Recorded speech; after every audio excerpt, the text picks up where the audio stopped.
বিসমিল্লাহির রহমানির রহিম। আসসালামু আলাইকুম এভরিওয়ান। আজ নাফিল সকাল ৭টায় ঘুম থেকে উঠে এবং তারপর খেলাধুলা করে, খাওয়া-দাওয়া করে এবং তারপর আবার ঘুমিয়ে যায় সকাল ১০টার মধ্যে। কিন্তু কিছু করার নেই, আমাদের ১০:৩০টার মধ্যে বের হতে হবে। আজকে ওকে নিয়ে হাসপাতালে যাব। তো আমরা রওনা হয়ে গেলাম ওভাবেই।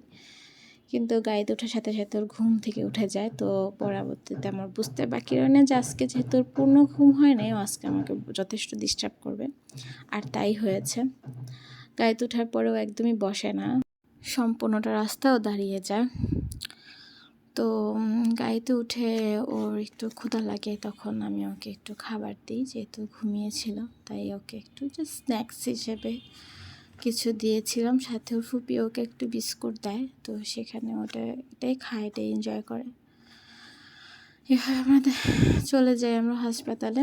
এই হাসপাতালে আসলে বাসার কাছে তো হাসপাতাল থাকার পরও এখানে আসার কারণ হচ্ছে আমাদের এই ডাক্তারটা যথেষ্ট ভালো, আমার কাছে একটা আস্থার জায়গা।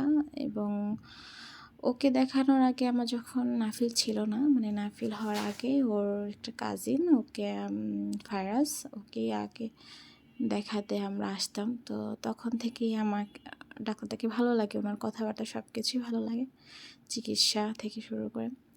তো নাফিল যখন হয় সাথে সাথে আমি এখানে আসি এবং ওনাকে দেখাই। গত অক্টোবরে ওর কিছু সমস্যা ধরা পড়ে, টনসিলের সমস্যা, 3টা টনসিল ওর বড় হয়ে যায়, যেটার জন্য ওর চিকিৎসা চলতেছে। তো আজকে কিছু রিপোর্ট নিয়ে আসছি, আজকে রিপোর্ট দেখানোর কথা। আমি ওকে নিয়ে একা আসছি বলতে আমার ননদ আসছে, কিন্তু ওর সাথে ওর বাচ্চাটাও আসছে, মানে ফাইরাস। ওর একটু সমস্যা আছে, নাকের সমস্যা, নাকের মাংস বাড়া, তো এই জন্য ওকেও 2 মাস পর পরই ডাক্তার দেখাইতে হয়। আলহামদুলিল্লাহ ও অনেকটা সুস্থ হয়ে গেছে, কিন্তু 2 বাচ্চারই ঠান্ডার অনেকটা সমস্যা থাকে। এখনকার বাচ্চাদের ঠান্ডা এত বেশি সমস্যা। যাই হোক, ওরা দুজন খেলাধুলা করছিল, আমরা ডাক্তারের জন্য অপেক্ষা করছিলাম। তো এখানে আরও অনেক বাচ্চারা ছিল যারা খেলাধুলা করছিল, যারা ডাক্তার দেখাতে আসছে। নাফিল প্রতিবার এখানে এসে স্লাইডটাতে উঠতে ভয় পায়, তো আজকে আমি ওকে হাত দিয়ে একটু করানোর পরেও ও নিজের থেকেই করে, যেহেতু মাশাআল্লাহ এখন বড় হচ্ছে, সো এখন কিছুটা ভয় ওর কাটতেছে। তো এখানেও এত মজা পায়, পরবর্তীতে আরও স্লাইডটা দখল করে ফেলে আর অন্য কাউকে দিবে না করতে। একটু দুষ্টামি করে, অন্য বাচ্চারা সেটা আন্ডারস্ট্যান্ড করে ওর থেকে বড় হওয়াতে। যাই হোক, প্রত্যেকটা বাচ্চাই আলাদা, প্রত্যেকটা বাচ্চার আলাদা ক্যারেক্টার শো করে, মানে ধরনটা আর কি। আর প্রত্যেকটা বাচ্চার মাও আলাদা, সব বাচ্চার মা একরকম হয় না। কেউ কোনো পরিস্থিতিতে শান্ত থাকতে পারে, তো কেউ পারছে না, এটা স্বাভাবিক আমি মনে করি। প্রত্যেকটা মায়ের লাইফ, তাদের পারিবারিক কলহ, দাম্পত্য কলহ, সব কিছু মিলে, টেনশন, যত ফাইন্যান্সিয়াল অবস্থা, সব কিছু মিলে আলাদা আলাদা হয়ে থাকে। তাই তারা কোনো মুহূর্তে কী ধরনের রিয়্যাক্ট দেবে সেটা সম্পূর্ণ তাদের নিজস্ব পরিস্থিতির উপর ডিপেন্ড করে। যাই হোক, এখানে আমার বেবিটা পানি দিয়ে, খাবার দিয়ে সম্পূর্ণ ড্রেস ভরা ফেলে, তো পরবর্তীতে ওকে ড্রেস চেঞ্জ করে দিই এবং ও আবার খেতে চলে যায়। যেহেতু ডাক্তার আজকে লেট করছে, লাঞ্চও খাচ্ছে, সো আমাদের একটু লেট হবে। তো ডাক্তার দেখানোর পরে তো প্রেসক্রিপশন পেয়ে গেলাম, ওর মেডিসিন না হলো।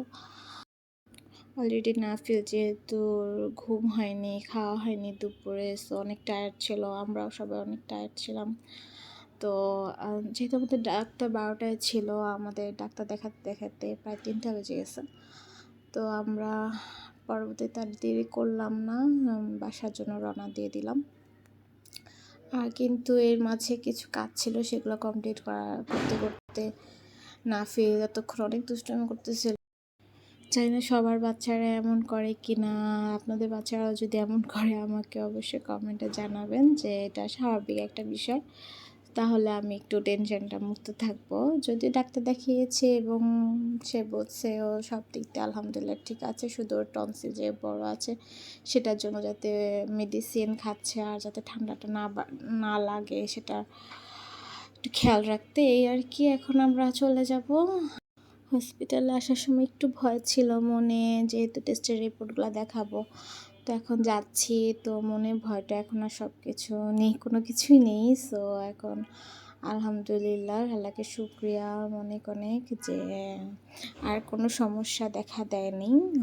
সবাই দোয়া করবেন যাতে নাফিলের যে সমস্যাটা আছে যাতে দ্রুত সুস্থ হয়ে যায়, আর নাফিলের ভাই ভাইরাজও যাতে সুস্থ হয়ে যায়।